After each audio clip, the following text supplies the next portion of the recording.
Teaching Factory adalah model pembelajaran berbasis produk berupa barang atau jasa. Produk tersebut berfungsi sebagai media praktik untuk pencapaian kompetensi siswa yang diantarkan secara step by step dengan job sheet dan dilaksanakan melalui jadwal blok. Dalam konteks Teaching Factory, job sheet adalah lembar petunjuk bagi siswa dalam melaksanakan kerja praktik untuk menguasai kompetensi-kompetensi yang dibutuhkan sesuai dengan kurikulumnya. Job sheet memuat tahapan-tahapan proses kerja praktik rinci yang dirancang untuk mampu menghantarkan kompetensi yang akan dicapai secara tuntas. Untuk jenis produk berupa barang, job sheet berisi gambar teknis produk dan tahapan proses pengerjaannya. Untuk jenis produk berupa jasa, job sheet berisi keterangan jenis jasa yang akan dicapai dan tahapan proses untuk mencapainya. Job sheet merupakan panduan bagi siswa untuk secara sistematis mencapai tahapan-tahapan skill yang harus dikuasai, yaitu kualitas atau presisi, efisien dan produktif, kreatif dan inovatif yang mana sesuai dengan tujuan pembelajaran modern yaitu Higher Order Thinking Skill atau HOTS. Job sheet dirancang untuk mampu membimbing siswa mempelajari dan memahami pentingnya kualitas, efisiensi, kreativitas, dan inovasi dalam proses produksi seperti di industri sampai menjadi sikap kerja. Job sheet kreatif dan inovatif seperti project work dari industri menuntut dan membimbing siswa mengembangkan kemampuan leadership, teamwork, dan komunikasi untuk menuntaskan tugas di job sheet. Pada akhirnya akan terjadi pembentukan karakter lulusan yang sesuai dengan harapan industri. Karakter ini juga merupakan karakter dasar yang dibutuhkan sebagai entrepreneur. Penyusunan job sheet dilakukan oleh setiap guru mata pelajaran normatif, adaptif, dan produktif sebelum awal tahun ajaran.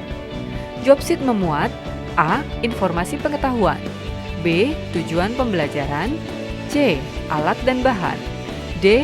Aspek keselamatan dan kesehatan kerja atau K3, E.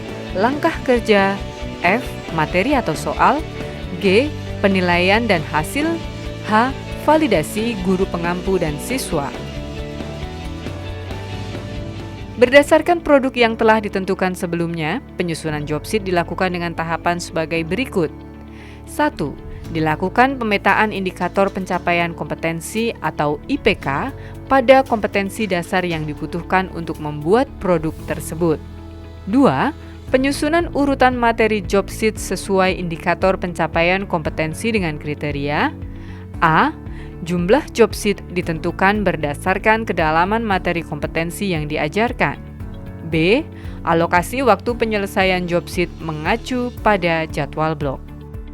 Contoh penyusunan job sheet pada jurusan teknik pemesinan dengan produk berupa mata pahat adalah sebagai berikut. Yang pertama, menentukan produk. Setelah kita menentukan produk, kita harus menganalisa apakah produk ini bisa mengantarkan kompetensi siswa sesuai dengan tuntutan standar kurikulum yang ada. Ini adalah analisa produk metrik TEFA. Sesuai dengan kurikulum, maka akan ada 4 kompetensi dasar. Apakah PAHAT ISO 6 ini bisa terselesaikan selama kegiatan pelajaran berlangsung? Kita lihat apakah PAHAT ISO 6 ini memiliki nilai jual yang tinggi atau cepat jual. Selanjutnya kebutuhan modal atau investasi sedikit atau banyak. Langkah berikutnya, maka kita harus melakukan pemetaan alokasi jam kegiatan pembelajaran. Dari jadwal yang ada kita memiliki alokasi 120 jam pelajaran atau 90 jam dalam satuan 60 menit.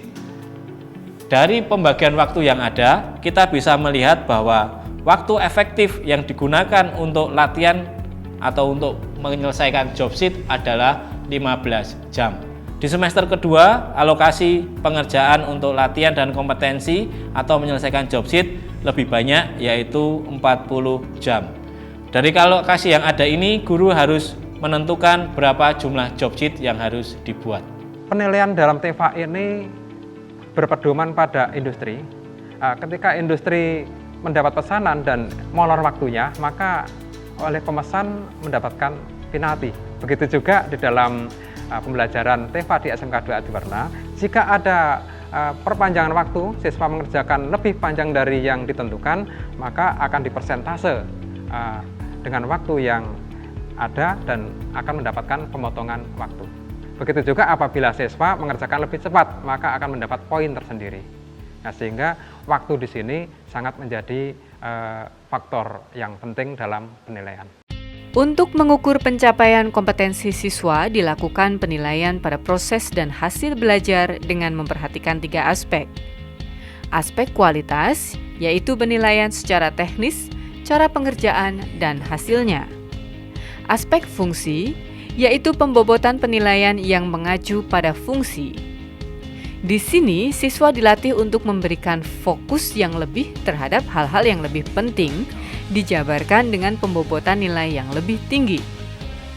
Waktu pengerjaan, yaitu berkaitan dengan lama waktu pengerjaan suatu produk. Pengurangan nilai yang signifikan jika melebihi waktu yang ditentukan. Di sini, siswa dilatih untuk menghargai waktu sebagai aspek penting dalam penilaian kinerja. 4 prinsip penilaian dalam konteks Teaching Factory terdiri dari objektif, yaitu penilaian dilakukan dengan menggunakan cara pengukuran yang valid dan dapat diandalkan. Transparansi, yaitu penilaian dilakukan secara terbuka sehingga siswa dapat mengetahui, memahami, dan menerima penilaian hasil kerja prakteknya.